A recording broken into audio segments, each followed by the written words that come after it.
अस्सलाम वालेकुम, मेरा नाम डॉक्टर अवैस अनवर है और फर्स्ट ईयर बायोलॉजी के अंदर हम बात करने लगे हैं चैप्टर नंबर 9 की टॉपिक की, जिसका नाम है एवोल्यूशन ऑफ लीफ। प्रीवियसली हमने डिस्कस किया था कि ट्रैकियोफाइट्स जो हैं उनकी जो सबसे पहली सब डिवीज़न थी उसका नाम था साइलॉप्सिडा। साइलॉप्सिडा के अंदर हमने देखा था कि ना तो ट्रू रूट्स थी ना ट्रू लीव्स थे, सिर्फ ट्रू स्टेम पाया जा रहा था। क्यों ट्रू स्टेम क्यों कह रहे थे? बिकॉज उसके अंदर वैस्कुलर बंडल मौजूद था, यानी जाइलम और फ्लोएम मौजूद थे, लेकिन ट्रू लीव्स नहीं थे और ट्रू रूट्स नहीं थी। इसके बाद जो सेकंड डिवीज़न है जो कि इस वीडियो के बाद आएगी वो है लाइकोप्सिडा। लाइकोप्सिडा के अंदर आप देखेंगे कि there are true leaves and there are also true roots.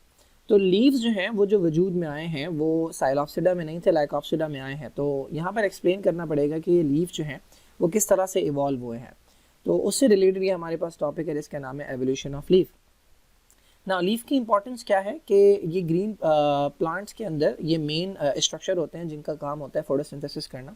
तो प्लांट की बॉडी को फूड प्रोवाइड करने के लिए ये इंपॉर्टेंट ये फैक्ट्रीज होते हैं जहाँ पर फूड सिंथेसाइज होती है प्लांट की सर्वाइवल के लिए। तो किस तरह से साइलॉप्सिडा में लीव्स नहीं थे और लाइकोप्सिडा में लीव्स आ गए, ये एक्सप्लेन करना है हमें इस टॉपिक के अंदर।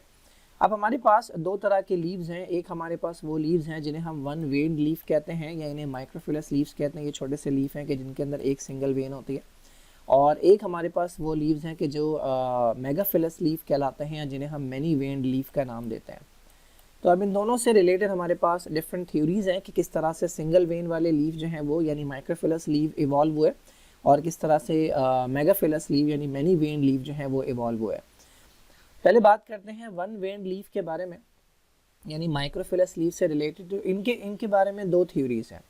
एक थ्योरी जो है वो ये कहती है कि एक हमारे पास स्टेम है, ठीक है, ये हमारे पास कोई स्टेम था, इससे निकली, अच्छा, इस स्टेम के अंदर ये मौजूद है वैस्कुलर बंडल, ठीक है। वैस्कुलर बंडल का मतलब जाइलम और फ्लोएम मौजूद है।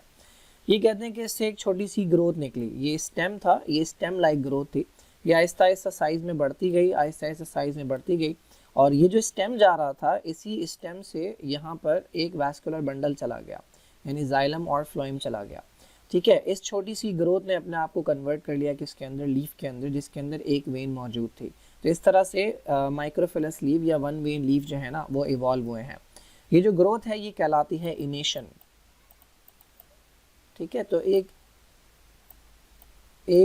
छोटी सी ग्रोथ निकली जिसका नाम इनेशन है। उसके अंदर वैस्कुलर बंडल मौजूद थे, उसके अंदर जो है वो टिश्यूज फॉर्म हो गए, आपके जो फोटोसिंथेटिक टिश्यूज हैं वो फॉर्म हो गया और उसने अपने आप को कन्वर्ट कर लिया किसके अंदर? लीफ के अंदर।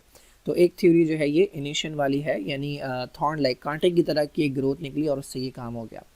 दूसरी थ्योरी ये कहती है कि भाई ऐसा नहीं था। सीन ये था कि ऑलरेडी ब्रांचेस निकली हुई थी, ठीक है। ऑलरेडी इस तरह की ब्रांचेस, ये स्टेम है, ठीक है, इससे ये ऑलरेडी ब्रांचेस निकली हुई थी।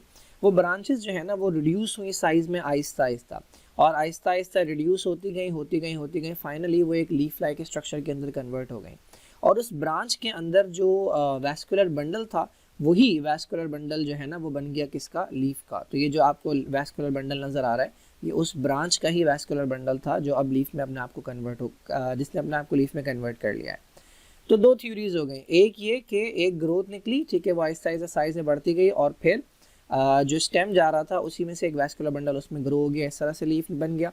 दूसरी थ्योरी कहती है कि भाई ऑलरेडी एक ब्रांच थी, ठीक है, वो आहिस्ता आहिस्ता साइज में छोटी होती गई और इसका जो वैस्कुलर बंडल था उसने आगे जाकर काम करना शुरू कर दिया as the vascular bundle of leaf. तो ये सिंगल वेन लीफ के बारे में, वन वेन लीफ के बारे में या माइक्रोफिलस लीफ के बारे में ये दो थ्योरीज हैं। कहाँ गया? हाँ, तो पहली थ्योरी क्या कह रही है भाई? थॉर्न लाइक आउटग्रोथ थी, ठीक है, जो इमर्ज हुई नेकेड स्टेम से, उसके अंदर वैस्कुलर टिश्यू जो है वो फॉर्म हो गया। दूसरी पॉसिबिलिटी कह रही है कि भाई रिडक्शन हुई है साइज में, लीफलेस कोई ब्रांचिंग सिस्टम था, यानी कोई वो था स्टेम का कोई पार्ट समझ लें जो कि लीफ लाइक नहीं था, लेकिन उसकी रिडक्शन हुई, उसका साइज़ छोटा हुआ और फिर वो अपने आप को कन्वर्ट कर लिया उसने किसके अंदर? लीफ के अंदर। और जो वैस्कुलर बंडल उसमें मौजूद था वो वैस्कुलर बंडल बन गया लीफ का। जो लाइकोपोडियम है, जो कि आप नेक्स्ट कैटेगरी के अंदर आप पढ़ेंगे, जिन्हें क्लब माउसेस भी कहते हैं, और जो इक्विसिडम है इसके बाद थर्ड कैटेगरी जो स्फेनोप्सिडा है, ये कहते हैं इनकी लीफ जो है ना वो इस तरह से इवॉल्व हुए थे। ना सेकंड टाइप की जो लीव्स है हमारे पास वो है मैनी वेन। मैनी वेन का मतलब उसके अंदर मल्टीपल वेन्स मौजूद होंगी लीव्स के अंदर, और ये लीव्स कहलाते हैं मेगाफिलस लीव्स। अब मेगाफिलस लीव्स से रिलेटेड जो थ्योरी है वो थोड़ी सी डिफरेंट थ्योरी है। उसके अंदर कुछ स्टेप्स हैं हमारे पास। पूरी थ्योरी यहाँ पर एक्सप्लेन नहीं की गई, उसको बहुत सिंपल वर्ड्स के अंदर यहाँ पर एक्सप्लेन किया गया है। इस थ्योरी का जो एक्चुअल नेम है वो टीलोम थ्योरी है, ठीक है, यहाँ पर कोई नेम नहीं है बट ये टीलोम थ्योरी है। इसके कोई 3 4 5 के करीब स्टेप्स हैं, यहाँ पर 2 मेरे ख्याल में स्टेप्स में बताया गया है। बेसिकली हुआ ये कि कुछ ब्रांचेस जो है ना वो ऑलरेडी निकली हुई थी किसी स्टेम से। ये मल्टीपल ब्रांचेस का जो है ना ये एक सिस्टम मौजूद था। ये जो ब्रांचेस थी इन्होंने सबसे पहले अपने आप को अरेंज किया एक लेवल के ऊपर, ठीक है, यहाँ पर ये आगे पीछे मौजूद थे। इन्होंने अपने आप को एक प्लेन के ऊपर, एक लेवल के ऊपर जो है वो एडजस्ट कर लिया। ग्रोथ जो है ना वो इस तरह की हो गई कि जो बड़ी थी वो छोटी हो गई, जो छोटी थी वो बड़ी हो गई, और इन्होंने अपने आप को एक प्लेन के ऊपर जो है वो अरेंज कर लिया। प्लेनेशन कहलाता है ये स्टेप जो है, ये प्लेनेशन कहलाता है, ठीक है। उसके बाद क्या हुआ, इन ब्रांचेस के दरमियान की जो स्पेसेस थी वो फिल होना शुरू हो गई फोटोसिंथेटिक टिश्यूज़ से, यानी इनके दरमियान वो सेल्स ग्रो होना शुरू हो गए, वो टिश्यूज़ ग्रो होना शुरू हो गए जिनके अंदर फोटोसिंथेसिस की एबिलिटी थी। इस तरह से हुआ ये कि ये पूरा जो स्ट्रक्चर है वो एक लीफ के अंदर कन्वर्ट हो गया। अब इसके अंदर जो डिफरेंट ब्रांचेस आपको नज़र आ रही हैं उनमें हर ब्रांच के अंदर एक एक वैस्कुलर बंडल मौजूद था। अब इतने सारे वैस्कुलर बंडल इस एक लीफ के अंदर आ गए तो वो सारी की सारी इसकी क्या बन गई, इसकी वेन्स बन गई। दैट इज़ वाई इसमें बहुत सारी वेन्स होती हैं। तो ये मैनी वेन लीफ जो है ना ये इस तरह से निकले कि पहले स्टेप के अंदर क्या हुआ, जो लीफ था उसकी जो 4 ब्रांचेस थी और इन्हें अपने आप को सिंगल प्लेन के ऊपर कन्वर्ज किया।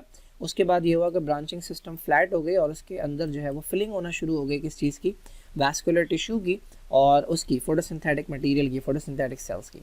एंड दैट इज़ हाउ ये जो मैनी वेन्ड लीफ हैं जिन्हें मेगाफिलस लीव्स भी कहते हैं वो इस तरह से वजूद में आए। इस डायग्राम को अगर आप देखें तो ये पहला स्टेप है, ये यहाँ पर नहीं दिया हुआ। ओवरटॉपिंग, ओवरटॉपिंग के अंदर ये होता है कि जो ब्रांचिंग सिस्टम है इसकी एक ब्रांच जो है ना वो कंटिन्यू जाएगी और एक ब्रांच जो है ना वो ग्रो करने लगेगी, बड़ी हो जाएगी, और एक छोटी हो जाएगी। जो छोटी वाली ब्रांच है ना ये जाके कन्वर्ट होगी लीफ के अंदर।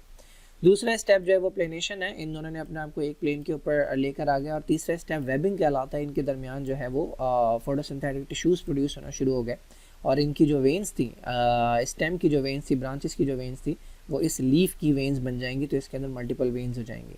सो this is how many veined leaf जो हैं वो वजूद में आए हैं। तो ये 2 थ्योरीज़ हैं, दो तरह के लीफ से रिलेटेड मल्टीपल थ्योरीज़ हैं जो कोशिश करती हैं एक्सप्लेन करने की कि किस तरह से लीव्स वजूद में। और ऑब्वियसली नो वन नोज़, क्योंकि जिस वक्त ये एवोल्यूशन हो रहा, अगर ये एवोल्यूशन हुआ है तो जिस वक्त ये एवोल्यूशन हो रहा था उस वक्त जो लोग थे वो आज ज़िंदा नहीं है। तो फॉसिल्स जो मिले हैं उनसे आइडिया लगाया जाता है कि ये हुआ होगा। तो दीज आर जस्ट थ्योरीज, इन्हें आप जो है वो प्रूव नहीं कर सकते क्योंकि किसी ने होते हुए नहीं देखा। सो this is all about evolution of leaf.